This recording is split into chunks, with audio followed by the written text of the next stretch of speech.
This conference will now be recorded. Good morning, everyone. My name is Danny White here at Python Media, and joining us today is Yoann Lechevallier, Senior Solutions Engineer at Lightstep, based in London. Today, he will help us to learn more about the topic of observability and how it fits into our world. Prior to Lightstep, Yoann worked as a professional service consultant at Splunk, IBM. While at ATOS, he was a benchmark engineer working on the development of a NUMA server, and he worked also for several startups, including Blue Data and Celoids, as solution engineer and consultant. This webinar will be available on demand shortly after we conclude. Welcome, Yoann.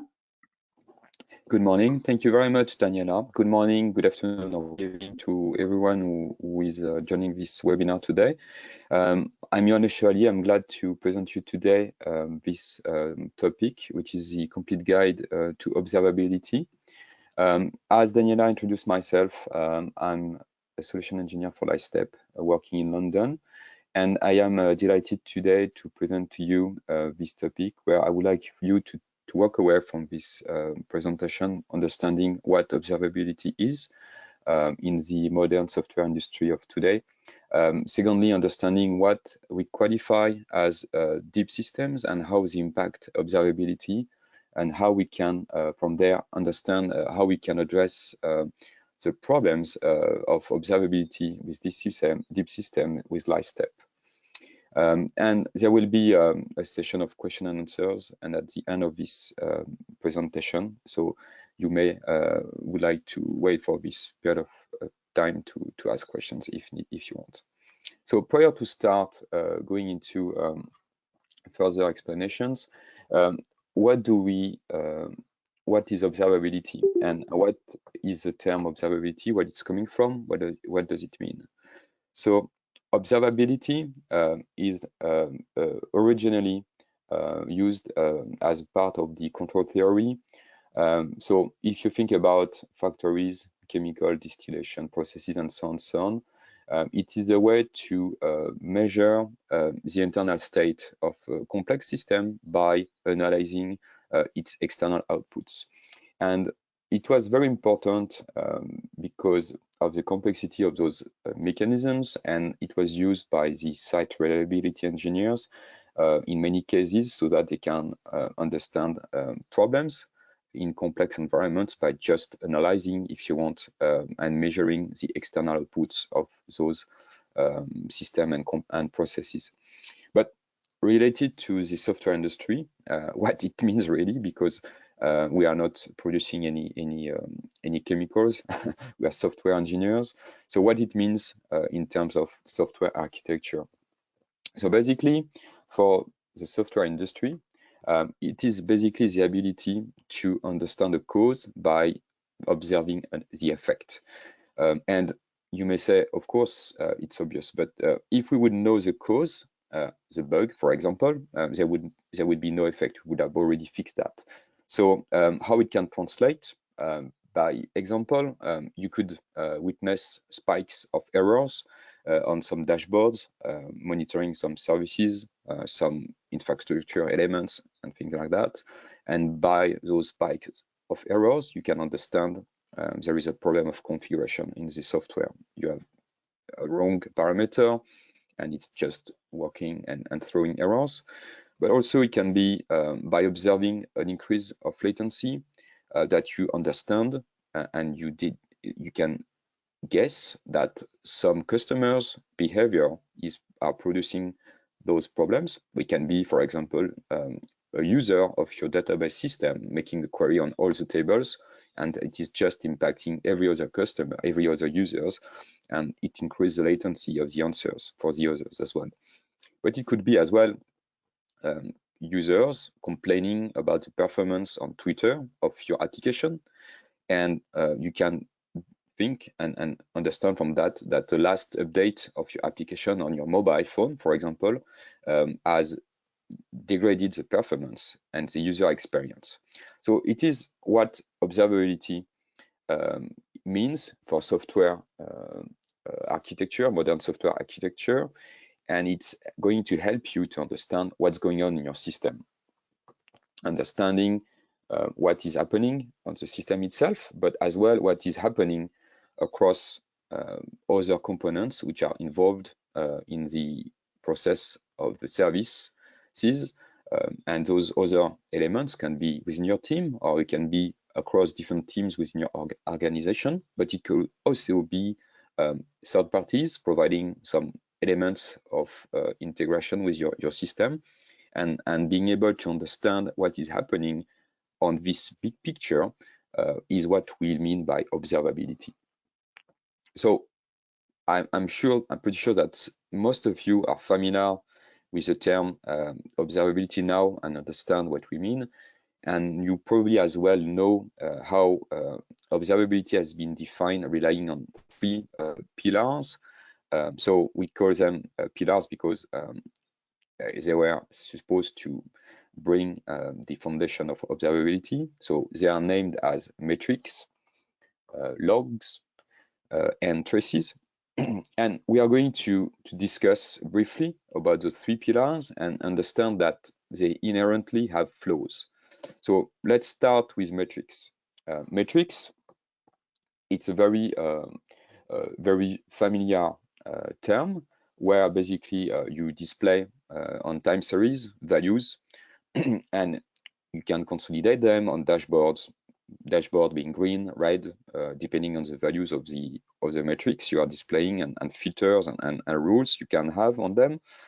And it's a very convenient way to understand what is changing on your system.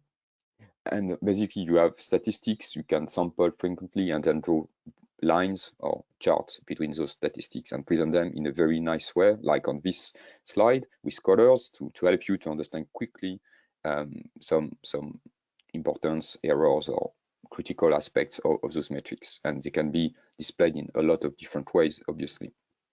The only problem with metrics is what we call cardinality.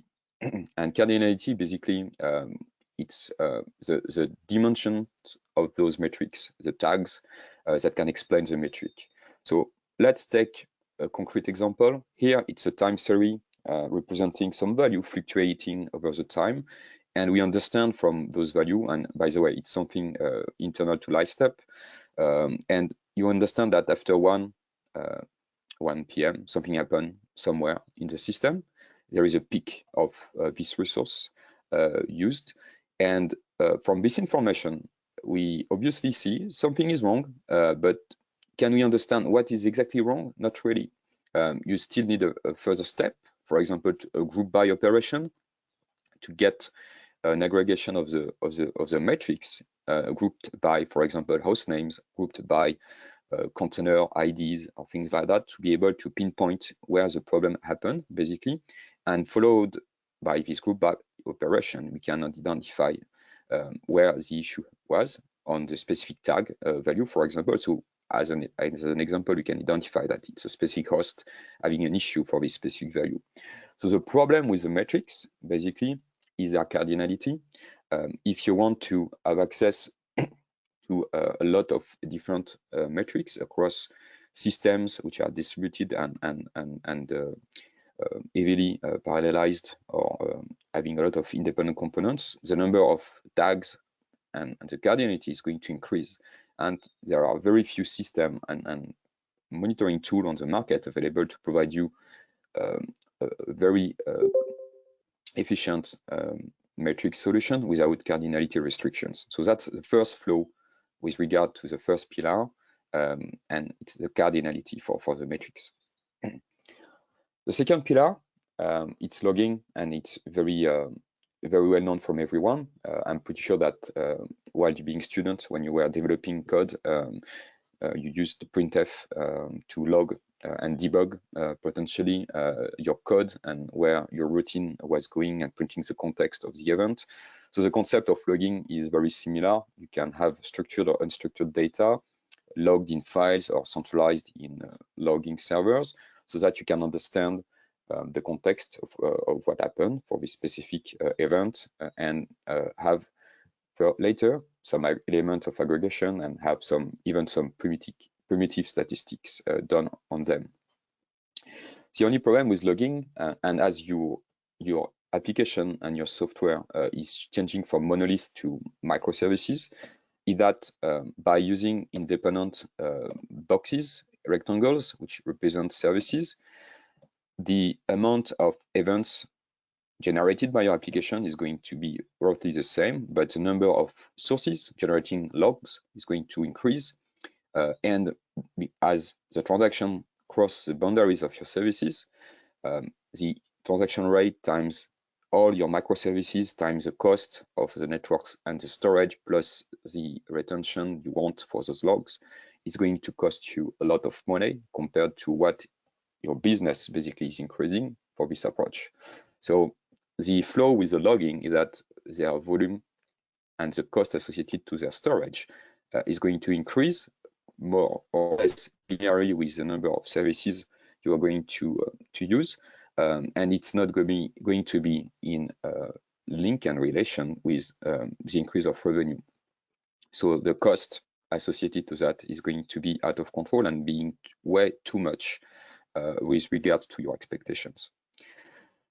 Last but not least, tracing.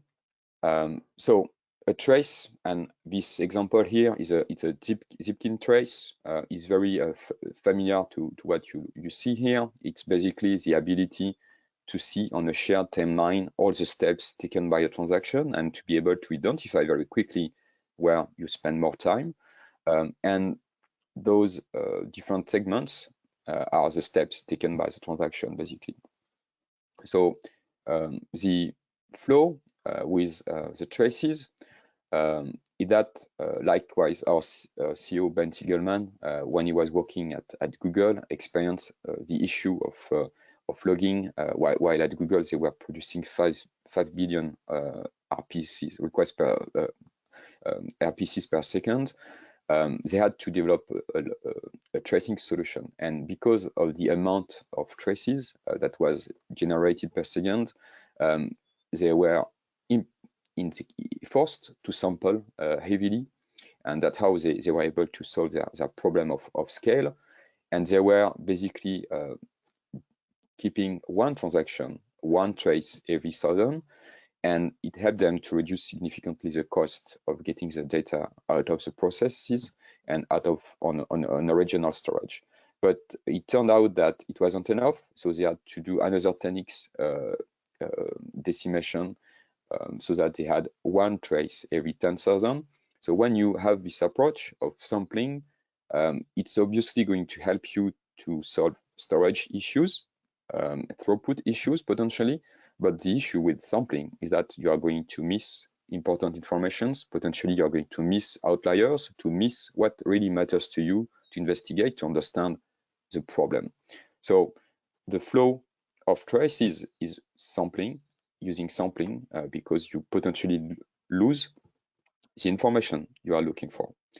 So in fact, back to the 3 pillars of observability, it was a great start. However, they all have one flow.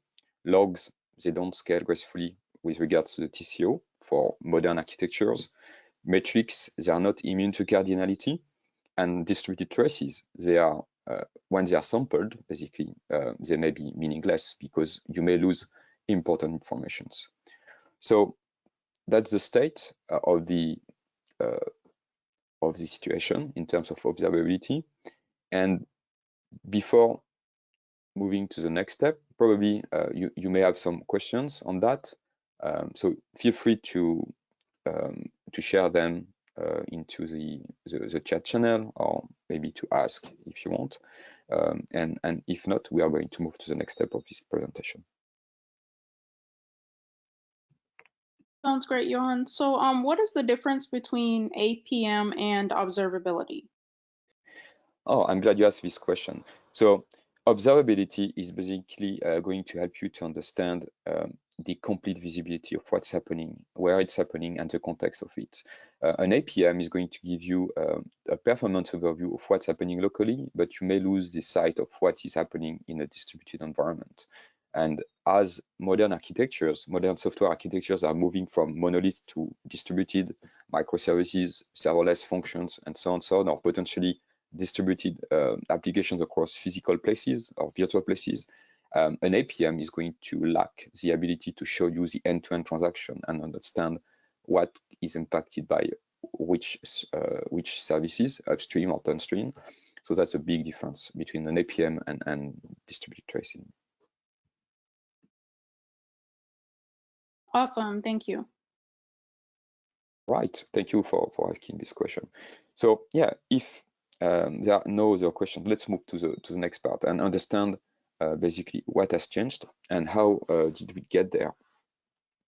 The main explanation is scale, basically, and don't worry, the slide is by design done like that. The scalability is the first issue, and when we speak of scalability and scale, let's imagine you have a pond.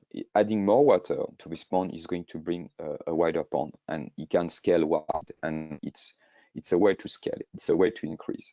And scaling wide by adding more of the same thing is quite a very simple problem to solve, because you just need to map reduce, divide and conquer to get the problem solved, and it's quite easy. But there is another way to scale, and if you take an example as this village, for example, it's a very basic way of gathering people. But as the village grow into a city, a small city, a medium and a large city, the complexity around the village is going to change into a new shape, a new structure, a structure that doesn't exist. So if you take, for example, the necessity to go to meet someone in a village, it's very simple. If you need to go from A to B in a village, it just works. Now, taking the comparison with a city, a complex city, if you need to go to one place to the other, it's not that simple. You may have to take public transportation, a cab. You may have to use new tools like apps to guide you through the city, because you may be lost. You may not know the place itself. So it is what we call scaling deep. It is where you have more elements. They interact differently in different dimensions in a new structure. And that's how we think deep systems come from. And what we call deep system is basically softwares where interactions are linked to components that you may control or you may not control. And the layers of interaction between those components are making your system deep. And you don't need to be working at Google to have a deep system. A deep system can be something you have already in-house. And you may already experience some of the manifestation of that. So for example, someone in your team trying to solve a problem and hoping that by rebooting a node is going to solve the issue that is perceived by other users of the solution in your team, in your company, or someone relying on a specific individual because he's the only one who is able to debug a P0 problem, or someone looking for a dashboard that can explain and understand what the situation is, which is not available for her. So having different tools to access different informations, isolated silos of information, and not being able to control what's going on can be the manifestation that you already have a deep system. So deep system, what's the problem with deep system? Well, if you think about the service you own, you are responsible of, like the operations running with this service that your team, yourself, you're owning or developing, maintaining. It is basically what you can control. But in a deep system approach, this service can be interacting with other components. They are symbolized on this pyramid by the black dots. So they can be interacting with third-party APIs, authentication, databases, gateways, and things like that. And those interactions basically are controlled by other members, other teams, and you may not be able to control them, but still your service depends on them, and you may be responsible for all of them. So that's how a deep system is, and the problem linked to the deep systems, basically. So using conventional tools with logs, metrics, and dashboards is not really going to help you. You will have a view potentially of what's going on your system, but you don't have the global view, the big picture, because those tools, they were not designed to address the deep system issues. They were designed to work very well with monolith systems, providing enough information to understand the problem and find the problem very quickly. But having a global view with traditional tools is not going to work. And the consequences for you, for your team, for your company can be various. You may have people spending more time on call trying to solve problems they cannot really understand the cause of it, so they can potentially solve it and it's going to come back, and so on, in a way that you are going to waste time on call. And this time wasted on call by your engineers, it's not time used to develop new features, for example. But it can also impact how you develop new features. It can slow you down, basically, because you are not confident to deploy new features in your environment by fear of changing something that could break something else further downstream or upstream. It can be seen as well by a turnover in terms of developers, because your dev organization is suffering from apathy and fatigue. People, they are scared to innovate. They don't really innovate anymore. Everything is slowed down, so they prefer to quit, and you lose potential, a lot of talents. But also it can be seen as relying on few people. We call it tribal knowledge, and those people may be here on holidays. If they are not here, basically it impacts the capabilities to solve problems, to develop, to innovate, and it can be very overwhelming for those people to be the central point of all interest. And it can as well impact your business, impact the brand.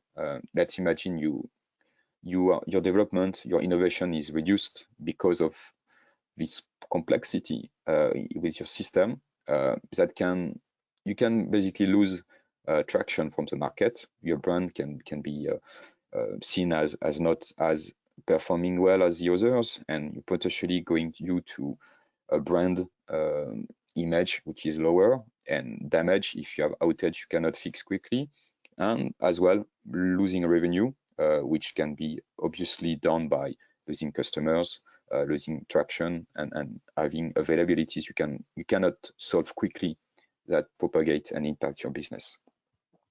So all of those problems basically caused by deep systems and the inability to have a solution that basically help you to understand and monitor and understand the context of the problem and find them very quickly on your deep system. So your application is probably already getting deeper. So let's talk about your stack, your software stack. And we are not talking about if you're using Python or Java, but you're talking about the software you and your team write, how they fit together when they are developed within your organization and interconnected with other outside of your organization. So maybe you have already migrated or even started migrated to microservices, and you already know what I'm talking about. So let's imagine your service is interconnected as on this nice graph to other elements. Your component is going to fit within a big solution, a big machine, and it's going to contribute to the global performance of it. So maybe you're already building on Kubernetes or on Lambda functions, and one thing for sure is that you build or you deploy software not in an isolated mode anymore. And if you're running on the latest version of Kubernetes, for example, or you're using serverless, the chances are you already have a deep system, and it's mainly simply mean that your software you write and you control, and there are elements you cannot control. So it can be because you are in the cloud as well, or because you are using open source components a part of your system, and as well it could be because you are using third parties elements and you are relying on those third parties elements. So for all those different reasons, you may have a deep system with multiple layers of ownership, and the implications on your team, on your service, can be linked to those components you don't control.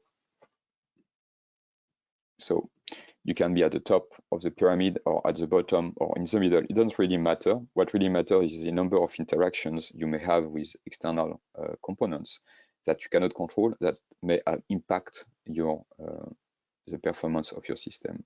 So it can be seen if you are the owner of a service, whatever the depth of the system is, you are still controlling what comes in the boundary of your service. But as the number of depths, the depth of your system increase, the responsibility, the co-responsibility with other components is going to increase with a power of 2 at least.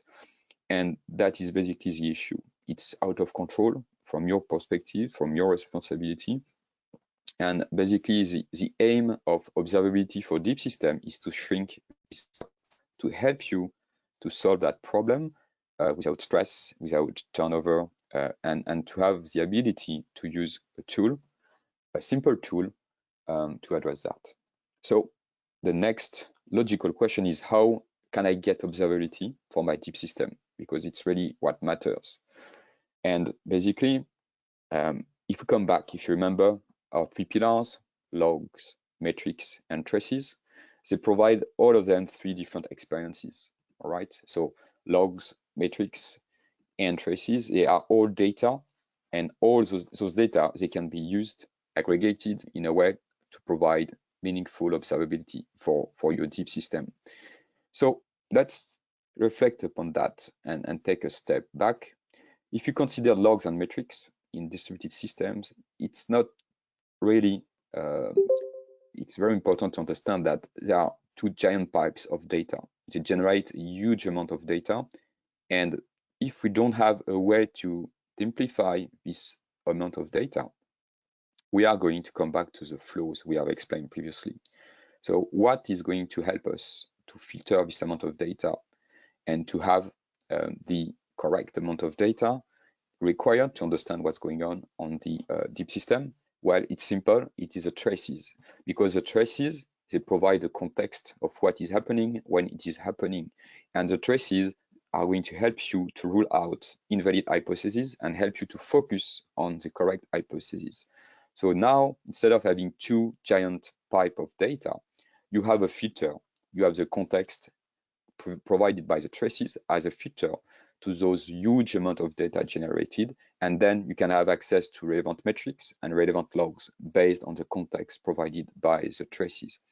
So the traces are going to help you to solve this problem and to solve the issue related to deep systems, and is basically the approach we are going to provide with Lightstep. So let's talk about observability and how it is in action. So for Lightstep, our philosophy is to use logs, metrics, and traces as a telemetry, not the observability of your system. For Lightstep, observability, it's all about use cases. So it is for you to have out of the box the ability to deploy new features of your product with confidence, a higher velocity of release deployment, having the ability to detect regressions, having the ability to understand the impact of a new feature you have developed on your system, if it has a regression, to detect it and to solve it and understand how to solve it. As well, observability for deep system is the ability to have an efficient way to answer problems, to shorten your MTTR, having a platform that is going to help you to very quickly identify the problem and solve it so that it has no impact on your business, and it is done in a way that is simple enough to be accessible by every engineers, every support engineers, every SREs. And last but not least, for Lightstep, observability for deep system is a platform that's going to help you to optimize the performance of your distributed systems, making your software running faster in a more efficient way, so that your users, they can experience a better experience, we can say, and be happier so that it can generate for you more revenue and increase your business incomes. And last but not least, for Lightstep, telemetry, the instrumentation of your application and the analytical data belongs to you and should be portable. You should not be locked in. And that's why Lightstep is investing time and money and engineers in developing open source standards so that it is portable. Your code instrumented is portable from vendors to vendors, and you're not locked in by any specific approaches that could slow down you on the road of development. So in a sense, Lightstep is going to provide you a simple observability platform for deep system. So let's come back to our philosophy and how potentially Lightstep can help you, providing some ways and tools to help you to innovate more frequently, to deploy with confidence.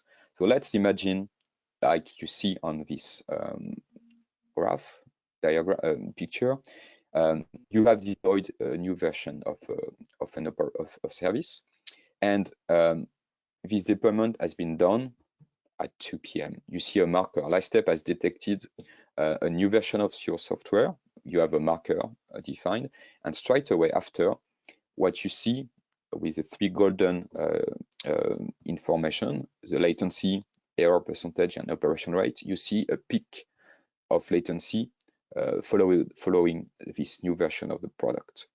So what happens, basically, you need to quickly roll back because the new version has introduced a major regression latency for this operation, meaning that your users, your customers, they may experience some difficulties to access to your product, a bad experience, and you may lose revenue. So quickly you roll back. Then you need to understand what happened, and you need to understand and to fix the problem so that you can still innovate. So Lightstep is going to help you to identify the regression, comparing what is in yellow, the regression, to what is in blue, the baseline, so the expected behavior before the regression. And you will see different ways to compare it by comparing latency with a latency histogram, which will represent the performance distribution across all the events related to this service. And as well, able to understand what has changed by comparing the regression to the baseline, understanding elements of information which has changed, tags which has changed, arbitrary key value pairs, or even understanding with a service diagram where the impact is propagated with a change, so that you can very quickly carry on the investigation on the services or the operations impacted by the regression, identify it and solve it. And all of that out of the box with Lightstep, so that your developers, they can then very quickly identify regressions and solve them and push and develop solutions with confidence. So Lightstep is going to be the right observability solution for you, where basically you will be able to understand your environment very easily, even if it's highly distributed across physical places, virtual places, across different platforms. And you will be able to immediately pinpoint any performance regression by using either service diagram dynamically built on unsampled data, or using queries in the system. And all of that is going to let the developers to ship with confidence, innovate with confidence, easily share information between teams so that they can work in parallel on the same data sets by sharing traces, sharing snapshots of searches, sharing dashboards, while having access to the context of the problem with a trace, coming and showing and displaying all the steps taken by the transactions and all the context associated to that. And by using its unique feature of unsampled data captured by the satellites, we will see in a moment, you will never miss any insight, any outliers. So Lightstep is going to bring you an observability with context, so that you can automatically deploy and detect regressions. You can have dynamic service diagrams, real-time analysis on your monitoring event, and historical access to your root cause as well. Lightstep is going to provide you correlations and machine learning features so that you can detect patterns automatically that can explain latency and problems. You will be able to monitor your service level objectives and having customized alerts so that you can be aware of what's going on and detect problems before they have an impact on your business potentially, and having the context of the problem provided in alerts. It's going to be a platform which is not locking you in by using open source standards so that you can easily rely on the open source community and use Lightstep and being independent from Lightstep. So investment done by using the instrumentation with open tracing or open telemetry is going to be kept even if you change from a platform provider. And Lightstep, very uniquely, is not going to bring you any cardinality limitation so that you can query on anything against your application performance coach. So all of that is possible with what we call the hypothesis engine, and it is basically made of three main components. So the first component, and it is a plural basically, the components, the first layer of the architecture are your applications, which can run on microservices, on serverless functions, on legacy monoliths, even mobile client or web applications. Those applications also could be already instrumented by open tracing or Zipkin, Jaeger. They will be sending monitoring data to a collection layer we call satellites. And the monitoring data sent by the application to the satellite are not going to be done through an agent, so it has no impact on your application, basically. And the satellites, they will be deployed inside your data center or your cloud or a mix of that. They are independent, they are sharded, they can be deployed as bare metal servers, virtual machine, or even Docker containers, and they are meant to scale horizontally depending on the ingress traffic sent by your applications.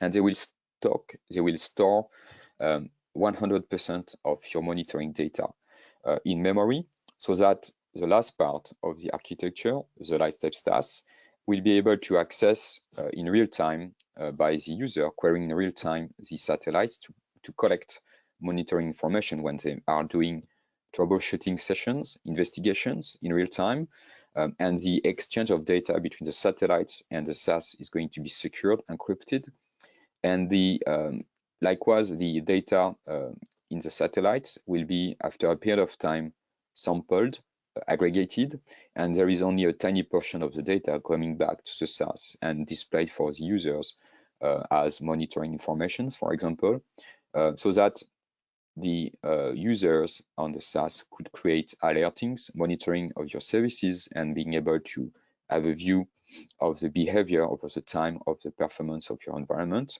across all your different services, microservices components, and see end-to-end transactions, even if they go through different components between the mobile client down to your backend services across physical places, different regions. It doesn't matter, so that you will have a platform bringing you observability on your deep system. So I may make a pause here. There may be some questions related to the architecture. Yes, so are there open source components of like this part of Lightstep? Absolutely, and it's one of the major difference with other products on the market. The tracing libraries and the tracers are all open source, so that you can have access to the code available on GitHub Lightstep, basically.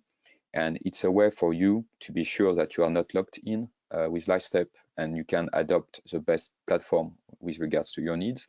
So let's imagine you have made an effort to instrument your code with open source standards. This effort, this investment is not lost. If you use a competition or if you use Lightstep, you will be able to keep this investment. And it's a way for you to be free to adopt the best platform on the market.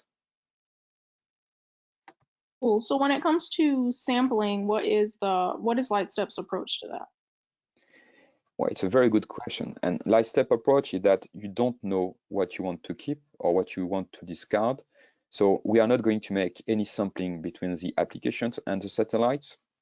So that will let you the ability to capture any outlier. Even the rarest event will be able to be detected by Lightstep.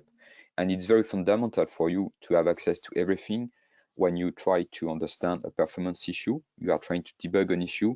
You are troubleshooting a problem in production, and you need to find out that very quickly. So if you have sampling, potentially you would have gaps in the transactions, or you would be blind by, you will have some events lost or missing. So, and you potentially are going to lose a lot of time. So our approach is here really to help you to go faster and to detect fast in a very quick way the cause of your problem, so that you can reduce your MTTR and don't lose any fidelity in the data you are monitoring. But at the same time, it may be a lot of data. So the satellites are going to capture 100% of the monitoring data. We call it no-head sampling. But after a period of time, we are going to make some sampling. We call it the tail sampling, because all those data, they may not matter anymore, but what would matter and what matters indeed is to understand aggregates and statistic information from them. So we are going to sample them between the satellites and the SAS after a period of time, so that there is only a tiny part of the data sent back to the SAS, and there is no cost, no overhead or huge amount of traffic going from the satellite to the SAS because of this hybrid approach, which is the best of all the approaches available on the market. Amazing. So when it comes to traditional monitoring tools, how is Lightstep different from some other tools in the same space? Yeah, it's a very good question, and basically the main differences are based on the capability of Lightstep to absorb 100% of the monitoring data without sampling between the applications and the satellites, the ability to be using open source standards to be co-developer of those open source standards. So Lightstep is heavily involved in developing open tracing and open telemetry. And very it's a real strategy for Lightstep. It's a philosophy for Lightstep to develop the open source standards, to let people choose what is the best for them without losing money and being locked in with specific vendors.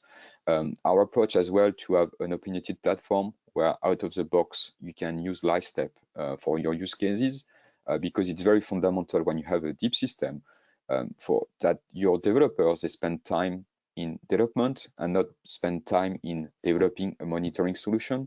So that's why Lightstep bring out of the box what we call opinionated use cases. It's an opinionated platform with use cases out of the box, such as, again, as I mentioned, deployment, detection, detecting the regressions when you deploy, the capability to monitor your services end-to-end and have alerts automatically fired if it is not in line with your service level objectives, and the ability to access to 100% of your data for your developers, so that you can optimize the performance of your applications, even if they are distributed across physical, virtual places. All right, if there are any more questions, please feel free to put them in the webinar chat, and we will take up those at the end of the session. Thank you, Daniela. So let's hear about what our customers say about Lightstep. And let's start, for example, with Twilio. So when Twilio started to engage with Lightstep, they had a problem, basically, where they wanted to identify traces of specific noteworthy events. And they had a logging solution that could answer basic questions like who, what, where things happen, but they were lacking the why those things happen, basically. So they were continuously analyzing transaction performance for data generated by more than 40 core services, and they wanted a solution that would not impact or overhead the performance of their solution, basically. So they wanted to have a view of the macro view of the system and a micro view of the services as well at the same time. And all of that, they wanted to have it with a platform that brings those features out of the box, because they wanted their developers to focus on building features and not focusing on building a monitoring tool. So when Lightstep came to Twilio and demonstrated the value of Lightstep to Twilio, Twilio was able to reduce the time in their MTTR, the time to find and solve problems, by 92%. It was down from 40 minutes to 3 minutes, so that they were able to very quickly solve problems and save at least 20 hours every week from their team, so that their developers, they can invest their time in developing new features. So it's a huge impact provided by Lightstep for Twilio, and helping Twilio to reduce their MTTR. Another example is Under Armour.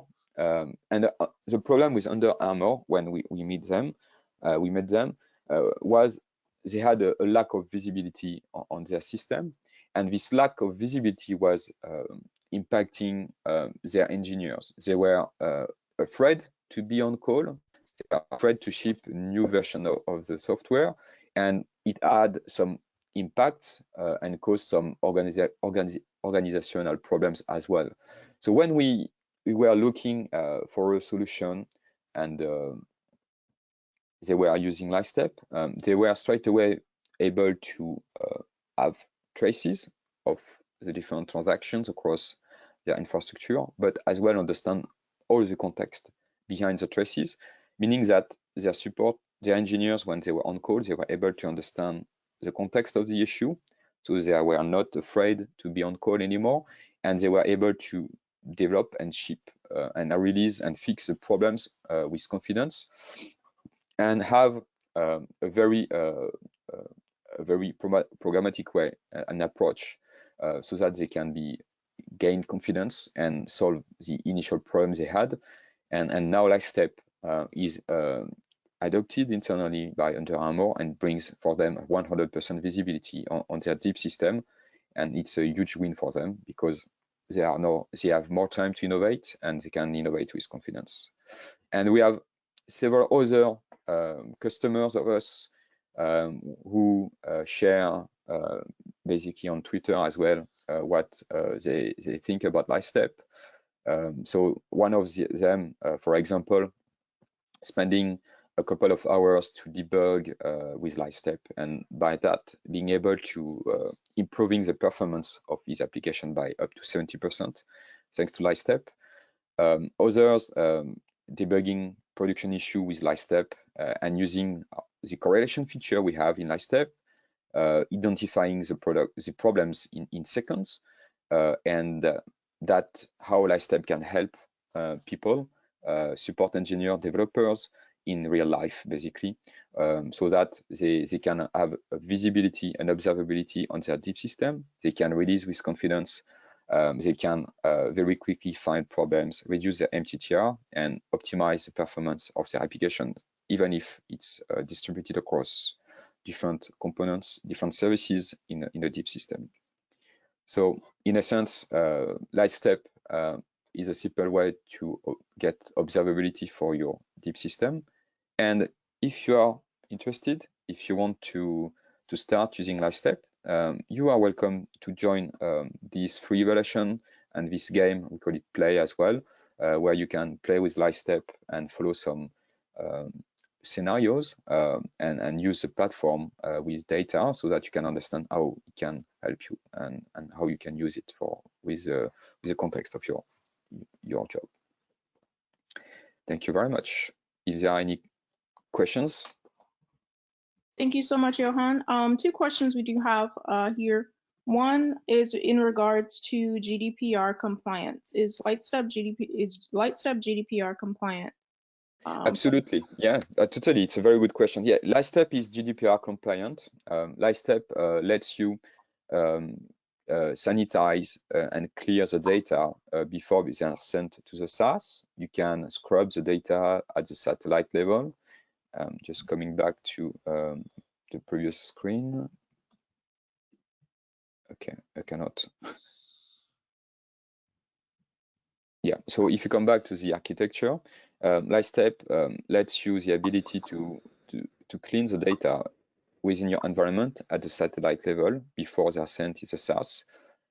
And Lightstep is GDPR compliant, so you can automatically delete the data after days, weeks, months on the SaaS. And there are no PII information sent in the SaaS, basically, by the application, by the satellites. So you are totally safe in terms of data. It's monitoring data only. Those monitoring data are basic information such as start, stop time, and they don't contain any personal information, any relevant personal information that could be a breach in the GDPR policies. Got it. And is Lightstep involved in open source projects? Yes, absolutely. Lightstep is co-author of Open Tracing, which is an open source set of libraries for traces across distributed systems. And likewise, Lightstep is really engaged and involved in the development of the next generation of open source libraries, which is called Open Telemetry. So Lightstep sits of Google, Microsoft, and the other big ones, and they co-develop and participate actively to the development of this open source set of libraries, which are going to be released at the end of this month as well. And we are very proud of being part of that, because we think that open source libraries and open source instrumentation is a key factor to our customers and to everyone to be successful, to understand and have observability on deep systems. Makes sense. Thank you so much, Yoann, for joining us today and sharing all of your insights on observability. To our listeners, this webinar will be available later today for on-demand listening. Thank you so much for joining us as well, and we will see you next time. Thank you. Bye.